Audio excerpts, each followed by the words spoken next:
dengan alasan butuh biaya untuk renovasi masjid atau butuh biaya untuk operasional masjid atau pesantren atau madrasah. Terkadang muncul ide-ide untuk memanfaatkan atau menyalurkan harta zakat untuk biaya renovasi masjid, biaya operasional masjid, pondok pesantren atau madrasah. Atau terkadang ada juga muncul ide-ide bahwa harta zakat itu diberikan kepada kiai atau ustadz atau guru ngaji sebagai tanda terima kasih. Kemudian muncul pertanyaan, apakah boleh zakat disalurkan untuk fasilitas umum seperti tadi masjid, madrasah, pondok pesantren, atau untuk memberikan insentif kepada guru ngaji atau imam masjid atau yang lain-lainnya? Dalam menyikapi permasalahan tersebut ada perbedaan pendapat di antara para ulama. Perbedaan tersebut muncul ketika mentafsirkan makna fi sabilillah dalam surat At-Taubah ayat 60.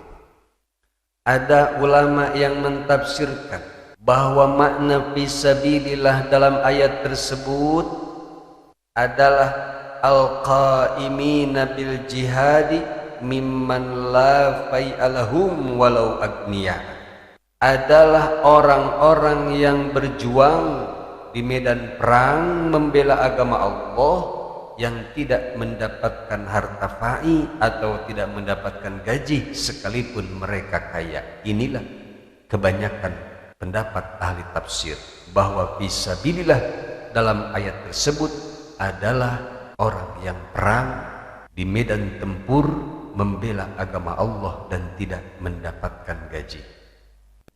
Akan tetapi ada juga sebagian kecil ulama yang menafsirkan bahwa sabilillah dalam ayat tersebut adalah sabilil khair.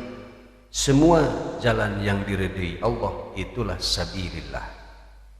Akan tetapi di dalam kitab Al-Mizanul Kubra juz kedua halaman 13 disebutkan ittafaqal a'immatul arba'ah, telah sepakat imam madhab yang empat, Imam Syafi'i, Imam Hanafi, Imam Hambali dan Imam Maliki, annahu la yajuzu ikhrajuz zakati li bina'i masjidin aw takfini mayyitin. Tidak boleh menyalurkan harta zakat untuk membangun masjid atau mengkafani orang mati. Itu tidak boleh. Begitu juga disebutkan dalam kitab Bughyatul Mustarsyidin, la yastahiqul masjidu syai'an minaz zakati mutlaqan. Masjid sama sekali tidak berhak menerima zakat. Idh la yajuzu sorfuha illa li hurrin muslimin. Sebab zakat itu tidak boleh disalurkan kecuali untuk orang muslim yang merdeka, fakir, miskin dan lain sebagainya, sebagaimana yang disebutkan dalam surat At-Taubah ayat 60. Dan di dalam kitab Tafsir Khazin disebutkan bahwa ada pendapat, yaitu Imam Qofal menukil dari ulama-ulama yang lain bahwa zakat itu boleh disalurkan untuk berbagai sektor sosial, seperti untuk mengkafani mayit, membangun jembatan, benteng, masjid dan lain-lainnya. Akan tetapi pada bait-bait berikutnya disebutkan dalam tafsir tersebut, wal qaulul awwalu huwas sahihu li'ijma'il jumhuri alaihi. Pendapat yang pertama, yaitu pendapat yang tidak memperbolehkan menyalurkan zakat kepada masjid dan sektor umum lainnya, adalah pendapat yang paling sahih karena sesuai dengan kesepakatan mayoritas ulama. Jadi yang kita pegang adalah ittafaqal a'immatul arba'ah, kesepakatan empat pemimpin madhab terbesar pada zaman ini. Dan disebutkan juga dalam kitab Fiqh Wadhi juz 1 halaman 508 sampai halaman 509. Wal qaulul awwalu al asahhu wa huwa ma alaihi aksarul fuqaha'i. Dan pendapat yang pertama, sabilillah diartikan dengan orang-orang yang berjihad atau berperang di jalan Allah tanpa digaji, adalah pendapat yang paling benar. Karena itulah pendapat mayoritas para ulama. Wa bina'ul masajidi wal madarisi wal maqabiri wa nahwiha innama yatimmu min shadaqatit tatawwu'i la min zakatil mafrudati. Dan untuk pembangunan masjid, biaya operasional masjid, atau untuk membangun madrasah, ataupun untuk biaya pemakaman, itu semua hendaklah didanai dengan sedekah-sedekah sunnah, jangan diambil dari harta zakat yang wajib. Hiya mukhtassun bil asnafis samaniyatil waridati fil ayah. Sebab penyaluran harta zakat itu telah ditentukan dalam ayat Al-Quranul Karim. Jadi kesimpulannya, sabilillah dalam ayat tersebut itu tidak dapat diartikan dengan segala jalan kebaikan. Sebab yang dimaksud hanyalah orang-orang yang berperang di jalan Allah Subhanahu wa ta'ala dan tidak mendapatkan gaji. Sebagai solusinya, jika memang membutuhkan biaya untuk renovasi masjid atau untuk biaya operasional masjid, atau di hari lebaran itu ingin memberikan hadiah kepada para ustadz, para guru ngaji, para imam, sebaiknya para muzaki dihimbau oleh panitia zakat atau amil zakat, wahai para muzaki, keluarkanlah harta zakat kalian sebanyak 3,5 liter dan tolong berikanlah sedekahnya seikhlasnya untuk biaya masjid atau untuk memberikan hadiah kepada imam masjid atau guru ngaji dan lain-lainnya. Saya kira itulah solusi yang paling tepat untuk menghindari perbedaan para ulama.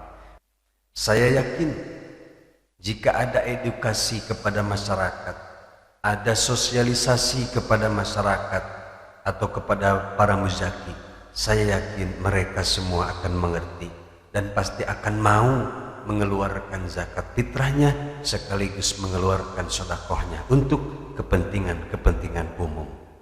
Sebab zakat fitrah itu sangat murah. 3,5 liter beras kalau diuangkan paling sekitar 30.000 atau 35.000.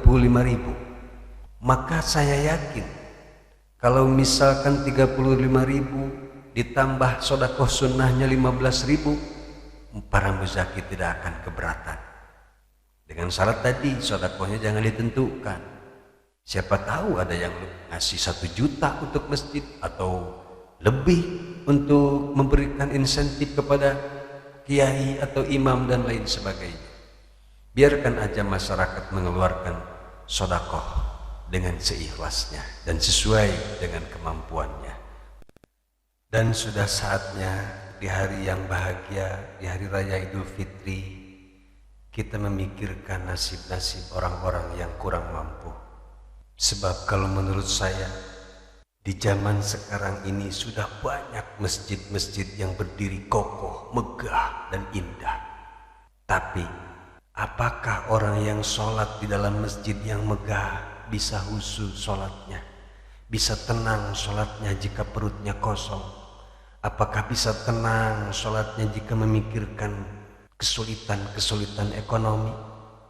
Ini yang harus kita pikirkan. Jangan sampai kita terfokus terus-terusan memikirkan masjid, tapi kita fokus juga memikirkan kesejahteraan jamaahnya. Sudah berapa banyak saudara-saudara kita yang Islam meninggalkan agamanya demi sesuap nasi?